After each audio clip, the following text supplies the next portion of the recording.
പ്രവർത്തിക്കുന്ന ദൈവത്തിന്റെ കരം ഇറങ്ങി വന്നാലേ ഹല്ലേലൂയ,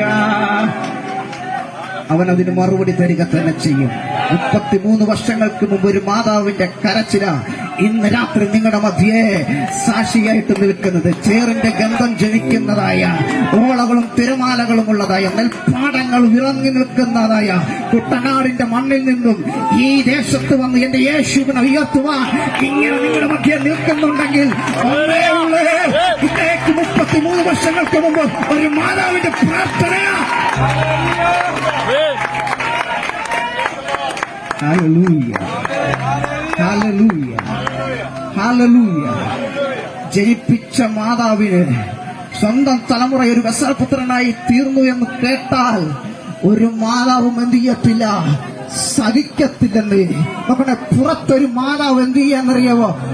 ഉദരത്തിൽ കൊടുത്ത കുഞ്ഞിനെ കാക്കേണ്ടതിന് സ്വന്തം മകൾക്ക് വേണ്ടിയും അവളുടെ ഉദരത്തിൽ കൊടുത്ത കുഞ്ഞിന് വേണ്ടിയും പുറത്തുനിന്ന് പ്രാർത്ഥിക്കുമ്പോൾ ഉദരത്തിൽ ജനിക്കപ്പെട്ട ആ തലമുറയെ കണ്ടുകൊണ്ട് ചില ദിവസങ്ങൾ കഴിഞ്ഞപ്പോൾ ആ ജന്മം നൽകിയ മാതാവ് വിളിച്ചു പറഞ്ഞു. ആരെ നോക്കിക്കൊണ്ടാന്നറിയോ? ജന്മം നൽകിയതായ ഭർത്താവിനെ വീട് നോക്കിക്കൊണ്ട് വിളിച്ചു പറഞ്ഞു, ഇങ്ങനെ ഒരു തലമുറയെ തരാൻ വേണ്ടിയാണോ നീ എന്നെ വിവാഹം കഴിച്ചത്?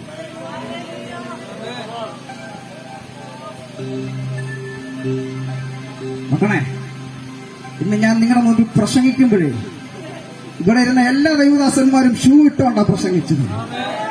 ഇവിടെ നിങ്ങൾ നിൽക്കുന്നതായ എല്ലാ ദൈവദാസന്മാരും ചെരുപ്പിട്ടുകൊണ്ടാണ് പ്രസംഗിച്ചത്.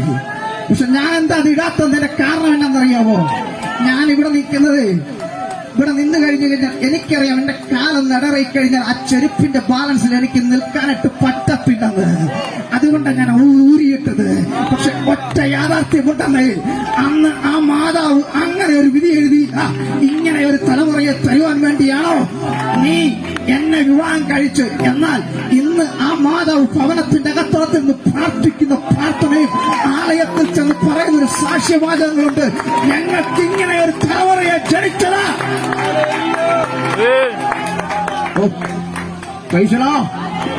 ജീവിതത്തിനകത്ത് സൗഭാഗ്യമായി തീർന്നു എന്നത്.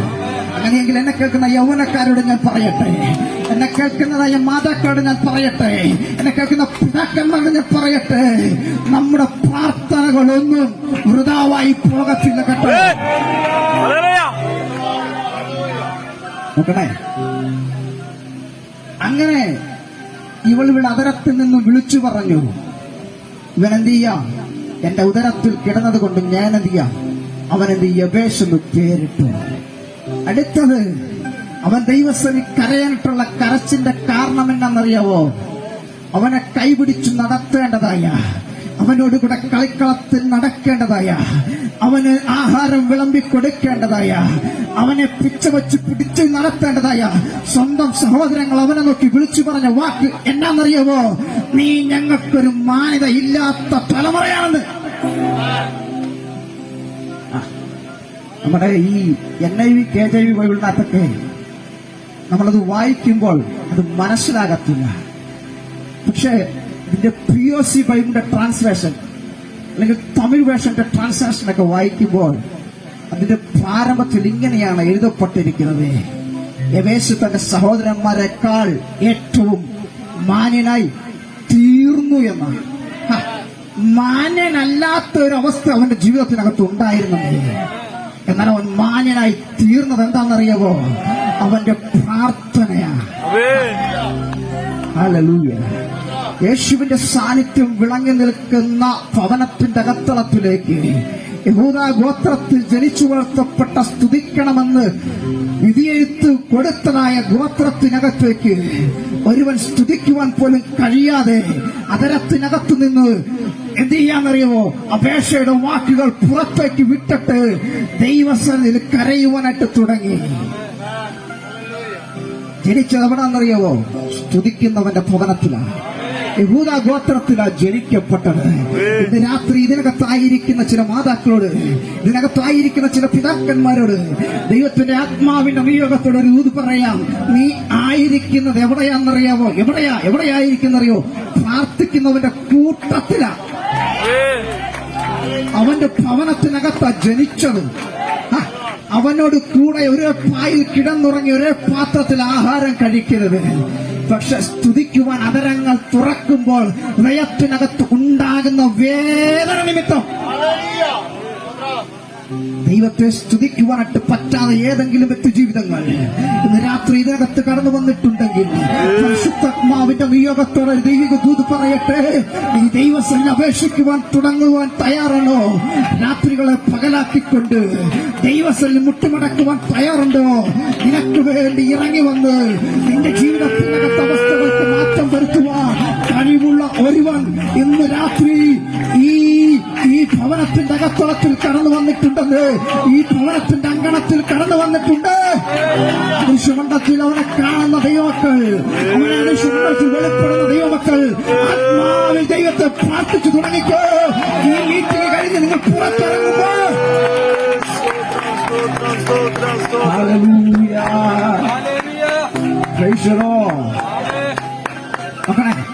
ഈ രണ്ട് കാരണങ്ങൾ കൊണ്ടാണ് അവൻ ദൈവസന്നിധിയിൽ അപേക്ഷിച്ചത്. എടാ, ജനിപ്പിച്ച മാതാവ് വിളിച്ചു പറഞ്ഞു, ഇവൻ എനിക്കൊരു വ്യസനപുത്രനാ. ജനിപ്പിച്ച അല്ലെങ്കിൽ കൂടെ കൈപിടിച്ച് നടക്കേണ്ട സഹോദരന്മാര് കരത്തിൽ പിടിച്ചുകൊണ്ട് പറഞ്ഞു, നിങ്ങൾക്ക് മാന്യത ഇല്ലാത്ത ഒരു തലമുറയാ. പക്ഷെ അവന്റെ പ്രാർത്ഥന ദൈവസന്നിധിയിൽ കടന്നു ചെന്നപ്പോൾ അവനെ നോക്കി അവന്റെ സഹോദരന്മാർ വിധിയെഴുതി തന്നെന്നറിയാവോ, ഇവൻ ഞങ്ങൾക്ക് മാന്യതയുള്ള ഒരു തലമുറയാണെന്ന് വചനത്തിന്റെ ആരംഭത്തിൽ ഏറ്റവും വിട്ടുകൊടുക്കാതെ പരിശുദ്ധാത്മാവ് രേഖപ്പെടുത്തി. എന്താ? എബേസ് തന്റെ സഹോദരന്മാരെക്കാൾ ഏറ്റവും മാന്യനായിട്ട്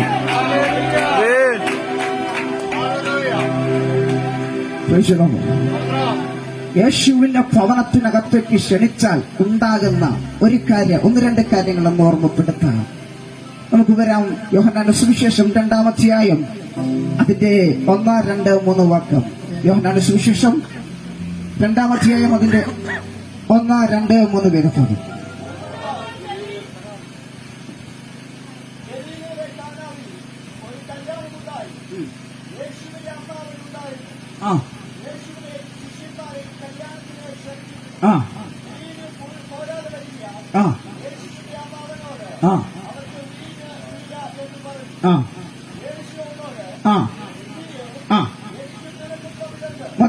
മതി. അവിടെ ഒറ്റ വാചകമുണ്ട്, വീഞ്ഞ് പോരാതെ വരികയാണ്. അവിടെ ഇതിന് തൊട്ടു മുമ്പുള്ള വാക്യത്തിനകത്ത് കിടക്കുന്നത് എങ്ങനെയാണെന്നറിയുമോ? യേശുവിനെയും ശിഷ്യന്മാരെയും കല്യാണത്തിന് ക്ഷണിച്ചിരുന്നു. എടാ, ഇതിലെ കാനാവിലെ ഭവനത്തിന്റെ അകത്തളത്തിലേക്ക് യേശുനാഥനെ വിളിച്ചു വരുത്തുവാൻ ആ കുടുംബം കാട്ടിയതായ ആ സ്നേഹം നിമിത്തം അവിടെ കടന്നു വന്ന പോരായ്മകളെ എന്നെ യേശു മാറ്റിയെങ്കിൽ ഇന്ന് രാത്രിയിൽ ഈ ശബ്ദം കേൾക്കുന്ന ഈ ദേശത്തുള്ള നല്ലവരായ ദേശനിവാസികളോട് ഹൃദയത്തിന്റെ ഭാഷയിൽ, സ്നേഹത്തിന്റെ ഭാഷയിൽ തന്ന ശബ്ദത്തെ ഉയർത്തി വിളിച്ചുകൊണ്ട് പറയട്ടെ, നിങ്ങളുടെ ഭവനത്തിന്റെ അകത്തളത്തിലേക്ക് ഞങ്ങൾ ഉയർത്തുന്ന ഈ യേശുവിനെ ഒന്ന് ക്ഷണിക്കുവാൻ നിങ്ങൾ തയ്യാറുണ്ടോ? നിങ്ങളുടെ ഭവനത്തിനകത്ത് ഉണ്ടാകപ്പെടുന്ന ഏത് പോരായ്മയും മാറ്റുവാൻ എന്നെ യേശുവിനെ കൊണ്ട് കഴിയും. മാതാവ്, നിന്റെ ഭവനത്തിനകത്ത് നിന്റെ തലമുറയെ കൊണ്ട് സമാധാനം ഇല്ലാത്ത പ്രശ്നത്തിലൂടെയാണ് നീ പോകുന്നത്. നീ അങ്ങനെ ഒരു പോരായ്മയാണ് അനുഭവിക്കപ്പെടുന്നത്. ഹല്ലേലൂയ. ഇന്ന് രാത്രി നീ ഭവനത്തിന്റെ അകത്തളത്തിലേക്ക് യേശുവിനെ ഒന്ന് ക്ഷണിക്കുവാനായിട്ട് തയ്യാറുണ്ടോ? ഒരു മതത്തിൽ നിന്നും മറ്റൊരു മതത്തിലേക്ക് അതിനുവേണ്ടി മാറണ്ട കേട്ടോ. നിന്റെ പേര് മാറണ്ട, നിന്റെ കളർ മാറണ്ട, നിന്റെ സ്ഥാനം മാറണ്ട, നിന്റെ സമുദായം മാറണ്ട. യേശുവിനെ നിന്റെ ഭവനത്തിന്റെ അകത്തേക്ക് ക്ഷണിക്കുവാൻ തയ്യാറായാൽ ഇന്ന് രാത്രി ഞാൻ വിളിച്ചു പറയാം, ആ യേശു നിന്റെ ഭവനത്തിനകത്ത് അനുഭവിക്കുന്ന പോരായ്മയെ മാറ്റുവാൻ അവൻ സർവശക്തനായ ദൈവമാ. യേശു പറഞ്ഞ വാക്ക് ഇന്ന് രാത്രി ഇതിനകത്ത് ഞാൻ ആവർത്തിക്കട്ടെ, ഞാൻ എന്റെ സമാധാനം നിങ്ങൾക്ക് തന്നേച്ചു പോകുന്നു. ലോകം തരുന്നത് പോലെയല്ല, ഞാൻ തരുന്ന സമാധാനം അത് എന്നേക്കും. ജനിപ്പിച്ച മാതാവും ജനിപ്പിച്ച പിതാവും ജന്മം നൽകിക്കൊടുത്ത തലമുറയും നിന്റെ ജീവിതത്തിനകത്ത് തരുന്ന സമാധാനം എവിടം വരെയാണെന്നറിയാവോ? 6 അടി മണ്ണിലേക്ക് നിന്റെ ജീവൻ പോകുന്ന സമയത്ത് ചില മണിക്കൂറുകൾ കഴിയുമ്പോൾ അവർ തന്ന സമാധാനം നിന്റെ ജീവിതത്തിന്റെ അകത്തോട്ട് നിന്നും മാറുന്നത്. എന്നാൽ ഇന്ന് രാത്രി ഞാൻ പറയാം, വചനം പറയുന്നു, ഞാൻ തന്ന സമാധാനം അത് എന്നേക്കും നിലനിൽക്കുന്നത്. ആ ദൈവിക സമാധാനം ഇന്ന് രാത്രി ജീവിതത്തിന്റെ അകത്ത് പ്രാപിക്കാത്ത ഏതെങ്കിലും വ്യക്തികൾ ഇന്ന് രാത്രി ഈ ഭവനത്തിന്റെ അകത്തളത്തിലേക്ക് കടന്നു വന്നിട്ടുണ്ടെങ്കിൽ, അല്ല, ഈ അങ്കണത്തിനകത്തേക്ക് കടന്നു വന്നിട്ടുണ്ടെങ്കിൽ ഉറക്കെ വിളിച്ചു പറയട്ടെ, യേശുവിനെ നിന്റെ ഹൃദയത്തിലേക്ക് ഒന്ന് ക്ഷണിക്ക്. നിന്റെ ഭവനത്തിന്റെ അകത്ത് പോരായ്മയെ അവൻ മാറ്റും. നോക്കണേ, യേശുവിനെ ഭവനത്തിന്റെ അകത്തേക്കും വിളിച്ചു വരുത്തിയപ്പോൾ അവിടെ പോരായ്മ മാറി. നോക്കണേ, അതിന്റെ 10-11 വേദഭാഗം ഒന്ന് വായിച്ചാൽ 10-11 വേദഭാഗം.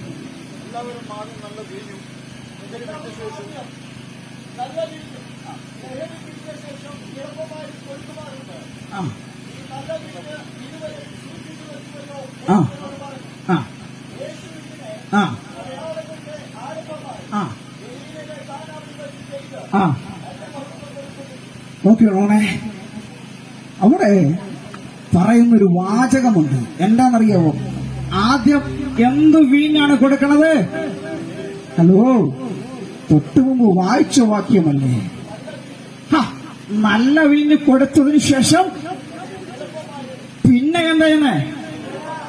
ആ ഇളപ്പമായത് കൊടുക്കും. പക്ഷെ നീ ഇപ്പൊ എന്താ ചെയ്തത്?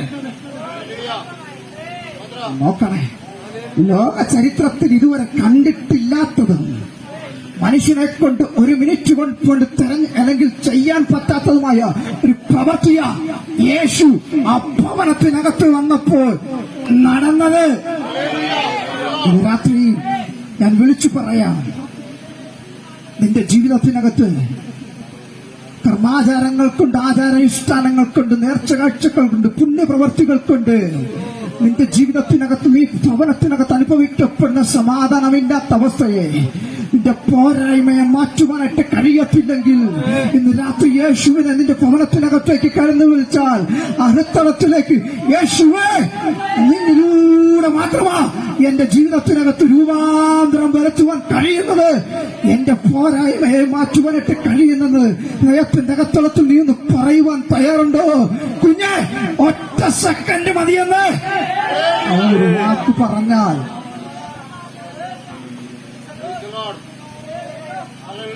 ഈ ശുശ്രൂഷക്കാരെ വെള്ളമെടുത്ത് യേശുവിന്റെ കരത്തിൽ കൊടുക്കുമ്പോഴും അത് വെള്ളമാണ്. പക്ഷേ അത് വിരുന്നുവാടി രുചിച്ചു നോക്കുമ്പോൾ എന്തായി മാറിയെന്നറിയുവോ? അത് വീഞ്ഞായി മാറിയെങ്കിൽ ഇന്ന് രാത്രി ഞാൻ സേവിക്കുന്ന ദൈവത്തിന്റെ പ്രത്യേകത എന്നാണെന്നറിയുവോ? അവനൊരു അത്ഭുതം പ്രവർത്തിക്കുവാൻ, അവനൊരു വ്യക്തിയുടെ ജീവിതത്തിനകത്ത് മാറ്റം വരുത്തുവാൻ ഒരൊറ്റ സെക്കൻഡ് മതിയെന്ന്.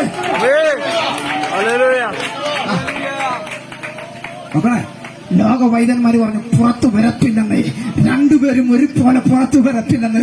എന്നാൽ ഇന്ന് രാത്രി 33 വയസ്സിനടുത്ത് പ്രായം എനിക്കുണ്ട്. നിങ്ങളുടെ മധ്യേ യേശുവിനെ ഉയർത്തുന്നുണ്ടെങ്കിൽ ഒന്നേ പറയാനിട്ടുള്ളത്, ആ യേശുനാഥൻ ആ ഹോസ്പിറ്റലിനകത്ത് ഇറങ്ങി വന്ന് ചെയ്ത ഒരു പ്രവൃത്തിയാ. എത്ര പേർ ഇന്ന് രാത്രി ആ യേശുവിനെ വിശ്വസിക്കും? എത്ര പേരെ യേശുവിനെ ഇന്ന് രാത്രി വിശ്വസിക്കുവാനായിട്ട് തയ്യാറാണ്? ഞങ്ങളുടെ വാക്കുകൾക്ക് ഞങ്ങൾ വിരാമം അർപ്പിക്കുവാനായിട്ട് ക്രിസ്തുവിൽ ശ്രമപ്പെടുകയാണ്. ഞാൻ പറയാറുണ്ട്, എന്റെ വേദ അധ്യാപകനായിരിക്കുന്ന പാസ്റ്റർ എബ്രഹാം പത്തനാപുരം, അദ്ദേഹത്തിന്റെ ശുശ്രൂഷ കാലയളവിൽ ഞങ്ങൾക്ക് നൽകിത്തന്ന ഒരു ഉപദേശമുണ്ട്. എന്തെന്നറിയുമ്പോൾ, തന്ന സമയത്തിന് മുമ്പേ എന്ത് ചെയ്യണം?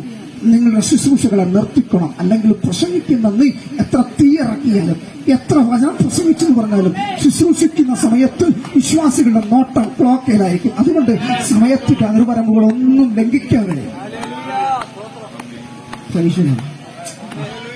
നിങ്ങളെക്കാൾ ശീലം ഞങ്ങൾക്കുണ്ട്. നിങ്ങളെക്കാൾ ശാരീരികമായ അവസ്ഥ ഞങ്ങളും കടന്നു പോകുന്നുണ്ട്.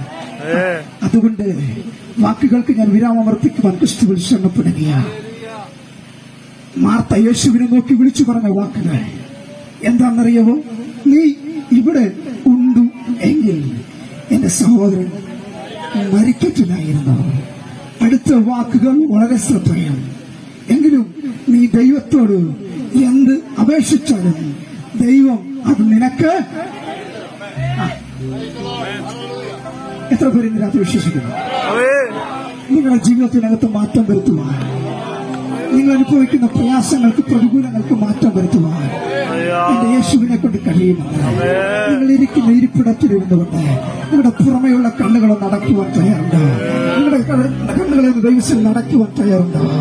ആ സമയം തന്നെ നിങ്ങൾ ഇരിക്കുന്ന ഇരിപ്പിടത്തിലിരുന്നു കൊണ്ട് ഒന്ന് ചാടി എഴുന്നേറ്റട്ടെ. ഒന്ന് ചാടി എഴുന്നേറ്റട്ടെ. ദൈവദാസന്മാരെ, ഞങ്ങൾ ഒരുമിച്ച് നിങ്ങൾക്ക് വേണ്ടി പ്രാർത്ഥിക്കുവാനായിട്ട് കടന്നു പോകുകയാണ്. ജീവിതത്തിനകത്ത് പ്രതിസന്ധിയിലൂടെ പ്രതികൂലങ്ങളിലൂടെ കടന്നു പോകുന്ന ഏതെങ്കിലും ജീവിതങ്ങൾ ഇന്ന് രാത്രി ഇവിടെ കടന്നു വന്നിട്ടുണ്ടെങ്കിൽ, രോഗമാകട്ടെ, ജീവിതത്തിനകത്ത് സമാധാനമില്ലാത്ത അവസ്ഥയിലൂടെ കടന്നു പോകുന്ന വ്യക്തിയായിട്ട്, സ്വസ്ഥതയിലൂടെ കടന്നു പോകുന്ന വ്യക്തിയായിട്ട്, ഇന്ന് രാത്രി ഈ പൂരണത്തിന്റെ അങ്കണത്തിൽ കടന്നു വന്ന സർവശക്തനായ യേശുവിനെ എന്റെ ജീവിതത്തിന്റെ അകത്ത് ക്ഷണിക്കുവാൻ നീ തയ്യാറുണ്ടെങ്കിൽ ഒരു നിമിഷം പ്രാർത്ഥിക്കുവാൻ തയ്യാറാക്കുക.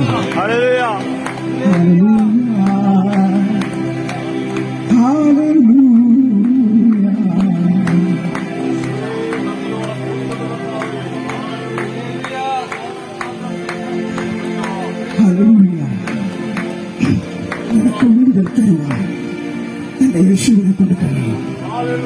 നിനക്ക് വിടുതൽ തരുവാൻ എന്റെ യേശുവിനെ കൊണ്ട് കഴിയും. ഒരു നിമിഷം ഒന്ന് പ്രാർത്ഥിച്ചട്ടെ. എനിക്ക് എന്റെ ജീവിതത്തിനകത്ത് വിടുതൽ പ്രാപിക്കണമെന്ന്, എനിക്ക് എന്റെ ജീവിതത്തിനകത്ത് ഒരു മാറ്റം വേണമെന്ന് ആഗ്രഹിക്കുന്ന ഏതെങ്കിലും വ്യക്തി ജീവിതങ്ങൾ ഇന്ന് രാത്രി ഇതിനകത്തുണ്ടെങ്കിൽ നിങ്ങൾ ഇങ്ങോട്ട് ഫ്രണ്ടിലോട്ട് ഒന്നും കടന്നു വരണം കേട്ടോ. നിങ്ങളുടെ കരങ്ങളൊന്നും ഉയർത്തിപ്പിടിക്കണ്ട കേട്ടോ. നിങ്ങൾ ഇരിക്കുന്ന അല്ലെങ്കിൽ നിൽക്കുന്ന വെളുപ്പിൽ നിന്നുകൊണ്ട് നികത്തിലേക്ക് കടന്നു വരുവാൻ കഴിവുള്ള യേശുനാഥനെ നിങ്ങളുടെ ഹൃദയത്തിലേക്ക് വന്ന് ഞങ്ങൾ നിങ്ങൾക്ക് വേണ്ടി പ്രാർത്ഥിക്കുവാനായിട്ട് കടന്നു പോകുന്നു. രാത്രി പരിശുദ്ധ വ്യക്തമായിട്ട് ഇത് പറയുന്നു. ഇതിനകത്ത് ജീവിതത്തിനകത്ത് നാളുകളായി രോഗത്താൽ പാറ